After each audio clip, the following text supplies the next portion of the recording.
Why is the Minecraft ghast always crying? Since we've been able to wander into the fiery depths of the Nether, so too have the ghasts had tears streaming down their face. But today, we uncover the reason.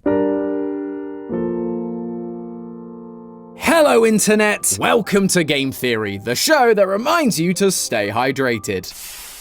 Unless you're in the Nether, that is. But we aren't the only ones suffering down here. In the most recent Minecraft Live event, Mojang revealed to us some upcoming features, namely a new variant of the Nether's iconic ghast. For those of you who are unfamiliar with the ghast, or you've just been too afraid to get up close to one, ghasts are these balloony, jellyfishy, ghost-like creatures that roam the Nether. If they catch sight of you, you'd better get ready to run, as they'll launch exploding fireballs that can destroy everything around you. These guys are just so strange, and for so long, I have wondered about what their lore is. Sadly, we've just never really had enough to make a theory on it. That is, until today, because now we're being given a new kind of ghast. Only this time, it's smiling. Immediately, my theorist senses began to tingle. Why are the ghasts behaving so differently living in the overworld? Why are ghasts so darn sad in the first place? Did they watch The Notebook again?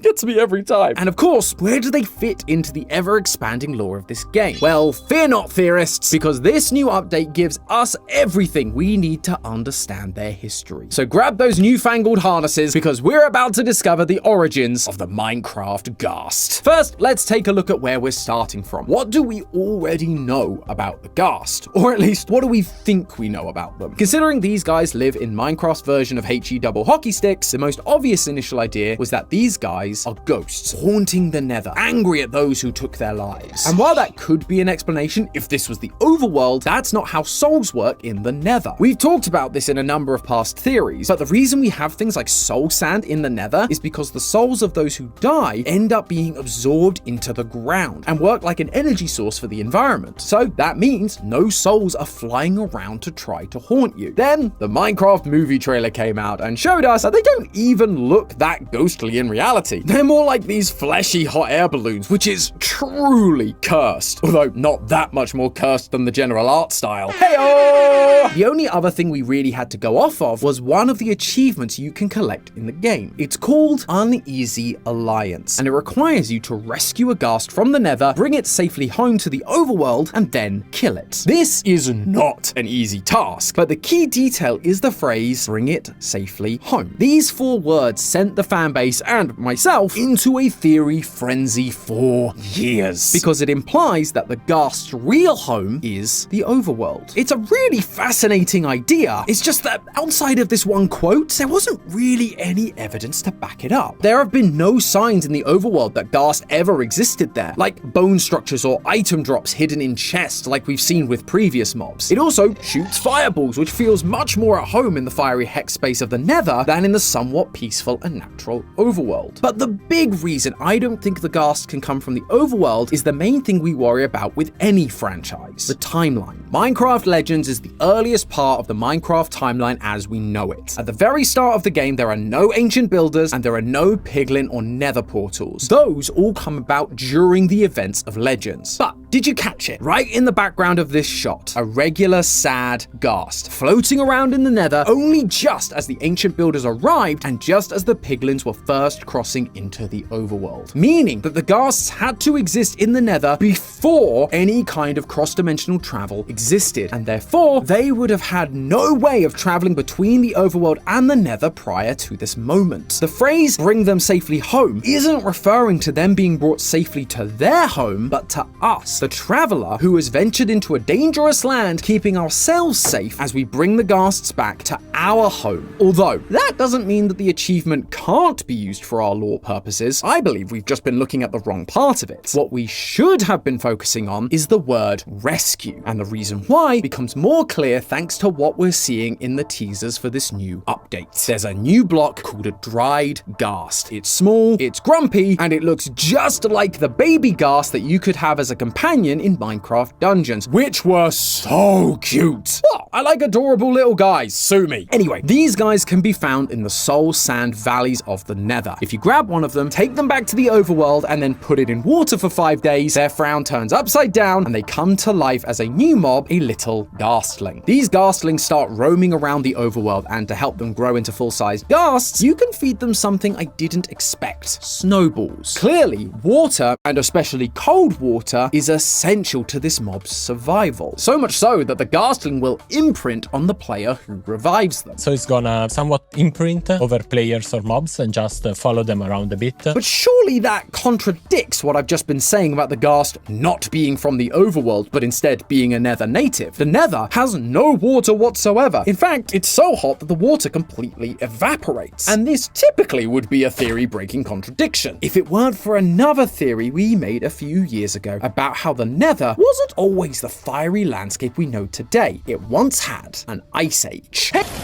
This idea stemmed from the presence of basalt in the Nether, a block that can only be created when a lava source meets both soul soil and blue ice. Therefore, ice must have existed at some point in the Nether in order for the basalt deltas to form. Not only that, but the streaky texture of soul soil looks remarkably similar to the texture we see on rocks and soil in our world after glaciers have passed over them, once again implying that there was an ice and or water source at some point in the Nether's soul sand valleys. And would you like to take a guess as to where the ghasts spawn in the Nether? Yep, the basalt deltas and the soul sand valleys. The ghasts live in areas where there used to be water, keeping them hydrated, and thanks to the Nether's previously colder climate, there was plenty of snow and ice to keep them cool and refreshed. But sadly, as we see in legends, the piglins industrialized, creating weapons, armor, and bastions in order to conquer more worlds, heating up the atmosphere through greenhouse gases and turning the Nether into the torched, barren land it is now. The ice melted, the water dried up, leaving the ghasts without a water supply and a much hotter environment than they're used to. The ghast we see in that one shot from Legends isn't sad because it's been taken from its home. It's sad because its home has been taken away from it.